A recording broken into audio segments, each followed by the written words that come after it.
Look at me again, and you're fired. The CEO screamed at the single father in front of the entire boardroom. But what she discovered minutes later left her shaking, tears in her eyes, begging for forgiveness. Stay with me, because this story will break your heart, then put it back together. The tension inside Vision Tech's glass conference room was so thick, you could feel it. Madison Cole, the ice-cold CEO everyone feared, turned to the analyst across the table. Her voice cut like a knife. Look at me again, Mr. Walker, and you're fired. 8 executives froze. Nobody dared breathe. Ethan Walker, 36, widowed, eyes hollow from sleepless nights, didn't move. He had only glanced at her, waiting for direction. But at Vision Tech, even looking at Madison Cole could end your career.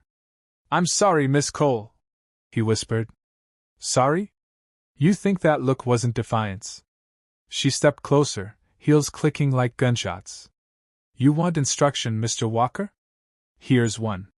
Employees do not hold eye contact with me for more than 2 seconds. You just stared for 5. That's insubordination. Everyone expected him to crumble. But something inside Ethan snapped. He thought of his 6-year-old daughter, bald from chemo, still smiling under unicorn blankets. Daddy's my hero, she wrote last night. And suddenly, losing this job didn't feel like the worst thing anymore. With all due respect, he said, voice steady. If that's reason to fire me, then maybe this isn't a healthy place for anyone. The room went dead silent. No one, absolutely no one, ever talked back to Madison Cole.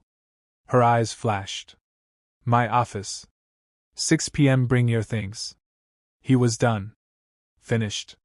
But here's where everything changes. Keep watching, because what happens next will shock you. Hours later, Ethan stood outside her office, holding a box of his belongings. His phone exploded with calls. Chicago Memorial Hospital. Urgent. His daughter Lily had a fever, 39 degrees and rising. He ran. Madison barked. Where do you think you're going? My daughter's in the hospital, he shouted. This is more important than your paperwork. He left her standing there. Then, by mistake, he forgot his phone on her desk. The screen lit up. Wallpaper, a little bald girl holding a drawing that said, Daddy is my hero. The phone unlocked. His private journal opened. Dear Grace, I'm scared. I can't afford Lily's treatment anymore. I'm losing my job today. Please send me a sign. Madison read it. And for the first time in 5 years she cried. Because 5 years ago, she lost her own baby. The father walked out.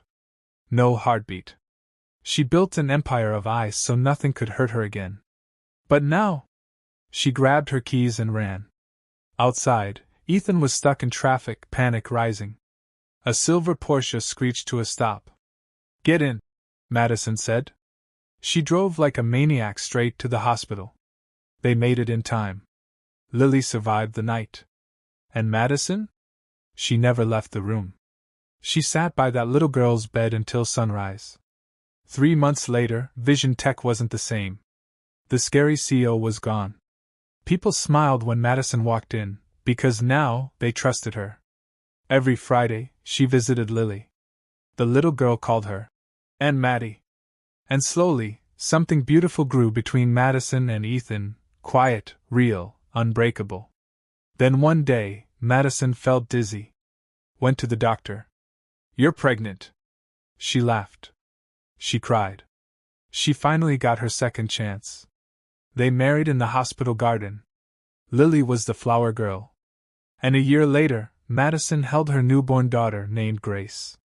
From a woman who ruled with fear, to a mother who learned love is about letting go. This story proves, no heart is too broken to heal. Everyone deserves a second chance. If this touched you, comment 100 below, and tell me where you're watching from. Share this with someone who needs to believe again.